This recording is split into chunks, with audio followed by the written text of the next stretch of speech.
So, hello guys! What's up? It's me again, si Mima Alicia nyo, at nagbabalik ulit para sa ating panibagong video. So, ito na nga, naluloka talaga ako mga minamahal dahil as of the moment, nagse-celebrate po yung mga kupal, yung mga buwaka ng inang shit. Diba na parang hindi ata itong mga nag-aaral sa batas no? Anyway, mga minamahal, tuwang-tuwa ang mga DDS ngayon. Tuwang-tuwa. Bakit sila natutuwa? Dahil nga itong kanilang patron, no, si Pastor Apollo Kibuloy, ay baka daw po makalaya na ASAP, as soon as possible. Like, mga putang ina ninyo, paano makakalaya yan na hayop na yan? Hindi naman nakakulong yan sa Amerika. Iba yung kaso niya sa Amerika in the first place, dito sa kaso niya sa Pilipinas. And anyway, mga minamahal, ito kasi yun, paano daw makakalaya si Kibuloy? Kasi nag-post ang SMNI, and itong post na to, base sa aking pagkakalam, ito daw po ay deleted na. Hindi pinanindigan ng SMNI. Base po ito sa aking mga tawag dito, sa aking mga bubwit. Sabi nila, oh Alicia, yung post ng SMNI deleted na. Sabi ko, totoo ba yun? Sabi, oo, totoo daw yun. Deleted na daw yung post. Well, ito kasi yung post, mga minamahal. Just in. Korte daw po sa Amerika, ibinasura ang kasong human trafficking, forced labor at money laundering versus KOJC leader, which is si Kibuloy nga po. Abangan daw po yung buong detalye sa SMNI News Blast. Hindi ko naman nakita yung video ng SMNI News Blast kasi hindi naman po nila pinanindigan itong kanilang post dahil deleted na. So ngayon nga po mga minamahal, ewan ko ba kung paano nasabi nila to, no? Na mabibigat daw na kaso yung, totoo, mabigat na kaso yung human trafficking, forced labor, tapos money laundering. Pero yung tinutukoy natin dito, mga minamahal, is yung kaso niya sa sex trafficking at yung sa labor trafficking. Yun po kasi yung ini-insist dito na literal na mabigat. Although mabigat yung human trafficking, lahat naman po yan mabibigat mga minamahal. Pero yung punto dito, paano nila nasabi yan? Kasi taliwas yung balita dito, tingnan nyo mga minamahal. Ano yung balita dito? KOJC officer admits conspiracy to defraud US and in plea deal. So mga minamahal, taliwas yung binabalita ng mga maangtot na mainstream media ng mga tauhan sa SMNI dito sa binabalita ng mainstream media. Ang sabi, yung co-accused ni Kibuloy, yung kasabwat niya sa pagganap sa mga eksenang hindi magaganda, katulad ng pamimeke ng kasal, sexual trafficking, labor trafficking, umami na po, plea guilty na po sa kanilang ginawang kasalanan at umami na siya ay kasabwat. Yun po yung yung totoo dito mga minamahal. So ano ba yung yung inamin niya doon sa plea deal, na totoong kasabwat siya sa mga fake marriage, mga fraud marriage, mga minamahal, yung mga KOJC na pinapakasal nila doon sa United States, na miyembro din ng KOJC mga minamahal, na meron na pong permanent residency, pinapakasal nila doon para magkaroon po ng permanent residency citizenship. So after po makakuha ng permanent resident citizenship doon sa US, pinapag-divorce. So mali po yun mga minamahal. Meron po yung karampatang parusa sa batas. Yun po yung inamin ni Duenas, mga minamahal, na kasabwat nga po ni Kibuloy sa paggawa ng mga fake marriage na yan. Yun po yung inamin, mga minamahal, yun po yung totoo. Kaya hindi ko lubos mawari saan kinukuha ng SMNI yung balitang yan, na ibinasura na daw po yung kasong human trafficking, ibinasura na daw po yung labor trafficking, mga money laundering, na mabibigat na kaso dito kay Kibuloy, na yung balita naman dito sa mainstream media, mga minamahal, yung KOJC officer na yan, na si Duenas, ay umamin nga na kasabwat siya sa mga ginawang katarantaduhan ni Kibuloy.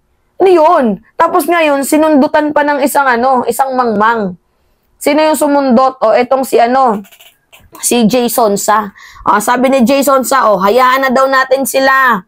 On mainstream media reportage, here is the reaction of Jose Maria College Law Dean Israelito Bitorion, lead counsel of Pastor Apollo C. Kibuloy and other co-accused KOJC leader.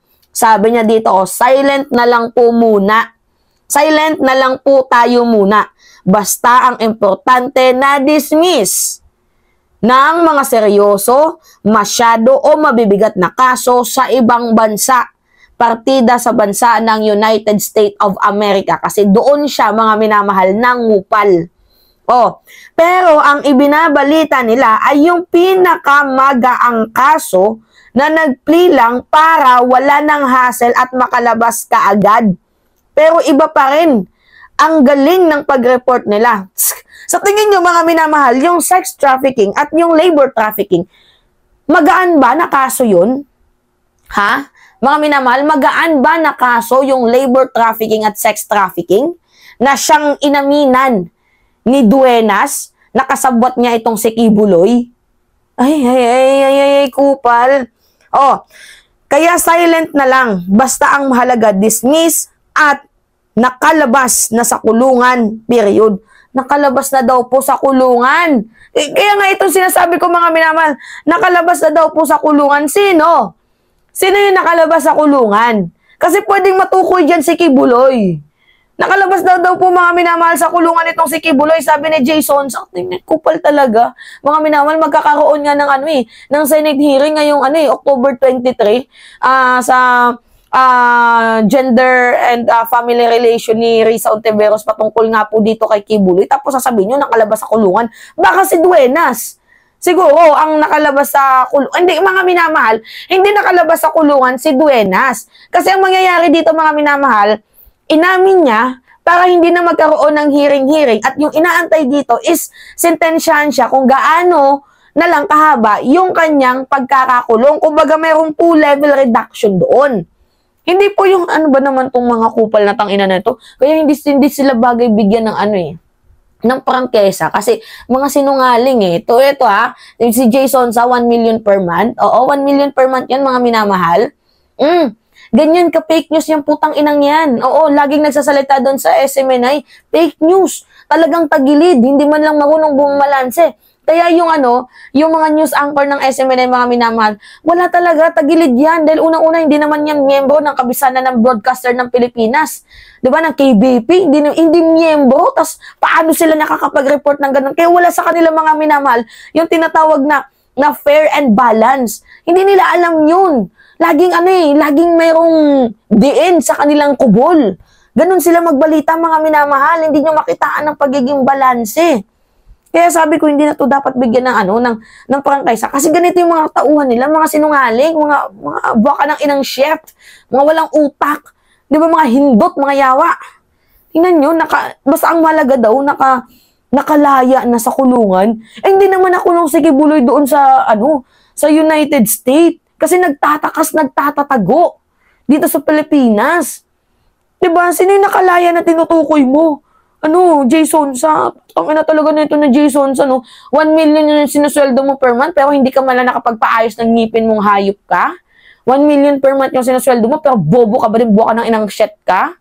Hindi walang utak, tangina mga minamahal, kaya nga nauuwat ako dito pag nakikita ko yung pagmumukha ni Jason, apakabubo. Mga minamahal, napakabubo talaga. Hindi ko makitaan ng kahit konting utak, diba? Konting talino, wala. Saan nyo nakuha yung balitang yan? Mga kupal talaga, mga minamahal. Anyway, yun po. Just in pa kayo nalalaman hindi nyo naman pinakita yung news blast ninyo na talagang nakalaya na talagang wala na. Kaya sabi ko sa inyo mga minamahal, wala tong mga kupal na to. Anyway, yun po. It's me again, si Mima Alicia nyo, at nagbabalik ulit para sa ating panibagong video. Maraming salamat mga minamahal.